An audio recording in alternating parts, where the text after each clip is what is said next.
You've just heard this news. It's a Friday night in the middle of a pandemic. The president has just snuck this one in. He says he's lost faith in the inspector general. Is there any reason you believe that he is firing him? Of course, he's settling scores. We're in the middle of a pandemic. And what is this president doing as thousands of people are dying? He is retaliating against people that are on his enemies list and doing it in the dead of night. This is just another showing of the character or lack of character of this president. But it is a real threat to the independence of the intelligence community, which lost the head of the community, the DNI, the acting DNI, and his deputy. The acting head of the National Counterterrorism Center was also fired, along with his deputy also left the office.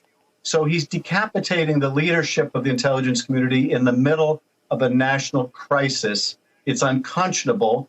And of course, it sends a message throughout the federal government and in particular to other inspector generals that if they do their job, as this professional did, and Michael Atkinson was a complete professional, they too may be fired by a vindictive president.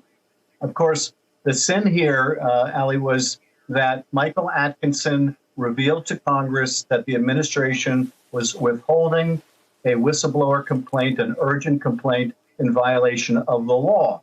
And for that now, the president is retaliating in the middle of a pandemic. It's just reprehensible and dangerous. We believe that these employees of the executive branch are, to some degree, employees of the executive branch, but the inspector generals are different. They are sort of meant to be at arm's length. They're meant to be the people who keep everybody honest. As you said, he deemed the complaint that the White House was withholding to be of urgent concern, and the law dictated that he then take that complaint to you as chairman of the Intel Committee. Is it your understanding that there has at any point been any allegation that Michael Atkinson did anything wrong? No, none whatsoever. He did exactly the right thing, and I think that's the uniform view among all of the other inspector generals, in fact, who came to his defense and disagreed vehemently with the Justice Department in the opinion it issued, saying that such a complaint could be withheld from Congress. So all of the inspector generals were in the same position. And I think this sends another shockwave through the intelligence community. I'll tell you this also, Ali. I've also learned that while the statute requires that Congress get 30 days notice before the president would remove an inspector general, he has put the inspector general immediately on administrative leave, effectively doing an end run around the statute to immediately remove this consummate professional. Yet again, a flagrant disregard of the law and a president who is so terrified of oversight that he would take this kind of an action in the middle of a crisis. Congressman, what options do you have in this case? Well, we're certainly going to do our oversight into the circumstances behind his firing. We're also going to have to change the law for a president like this because apparently the protections for inspector generals are not strong enough. So we're going to have to include that in our Intelligence Authorization Act. But we're going to have to find ways to hold this president accountable and also to ensure that the intelligence community continues to speak the truth to Congress. Already there has been a dumbing down of the information being given to Congress about foreign interference in our elections. The fact that the intelligence community briefed Congress on that resulted in the firing of a different intelligence official, that being Acting Director McGuire.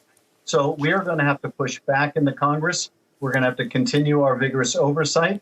We're going to have to make sure that we get answers in terms of foreign interference in the election and that we get answers in terms of the coronavirus and what we know about that and when we knew about that.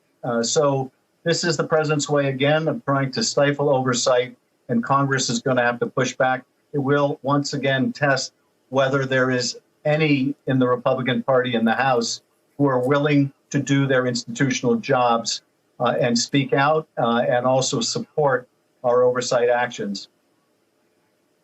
Congressman, I have 30 seconds left, but you said something. You said it's a dumbing down of the intelligence information that the administration gets. That's the problem, right? This isn't just the president finding people around him to be sycophants. There's actually a real risk to the country in removing these inspectors general or removing people from the intelligence community.